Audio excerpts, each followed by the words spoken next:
Assalamualaikum warahmatullahi wabarakatuh. Perkenalkan, nama saya Syam Aditya, NPM 2020511058, Prodi Teknik Informatika Universitas Al-Azhar Mandap. Nah, pada kesempatan kali ini saya akan mempresentasikan mengenai sistem kontrol irigasi otomatis menggunakan microcontroller Arduino Uno.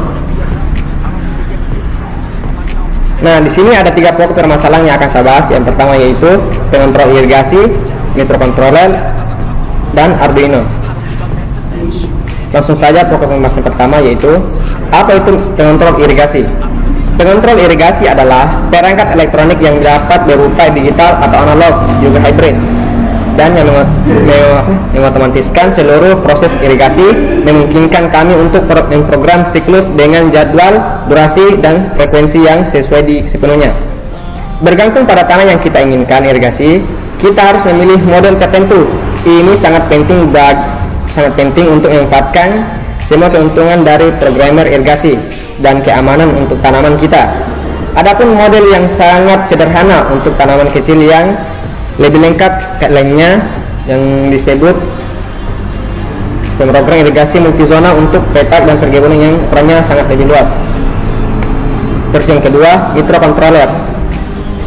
Microcontroller adalah sebuah komputer kecil yang dikemas dalam bentuk chip IC yang dirancang untuk melakukan tugas atau operasi tertentu. Pada dasarnya, sebuah IC microcontroller terdiri dari satu atau lebih inti prosesor CPU, yaitu memori RAM atau ROM, serta perangkat input dan output yang dapat diprogram. Dalam pengaplikasiannya, pengendali mikro yang dalam bahasa Inggris disebut dengan microcontroller ini digunakan dalam produk atau perangkat yang dikendalikan secara otomatis seperti sistem pengontrol, mesin mobil, perangkat medis, pengendali jarak jauh, mesin, peralatan listrik, mainan, dan perangkat-perangkat yang menggunakan sistem pertanam lainnya. Terus kemudian, apa itu Arduino Uno? Arduino Uno adalah papan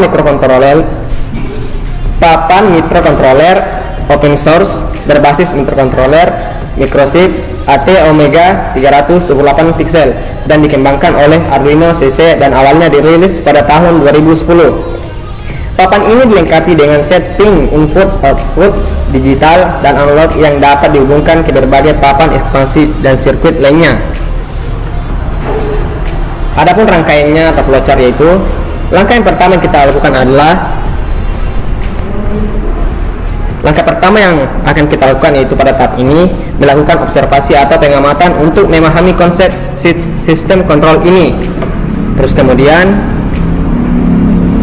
menyiapkan alat seperti komputer atau laptop, board, solder, timah solder, pisau cutter, dan bahannya seperti Arduino Uno, sensor ultrasonik, LCD ukurannya yang 16x2, terus motor servo, adaptor 120V, jumper wire.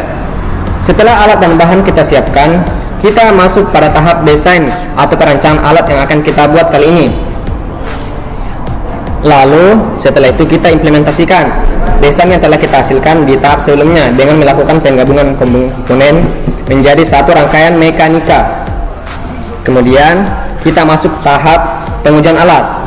Nah, setelah melakukan pengujian alat dalam perancangan ini sehingga kita mendapatkan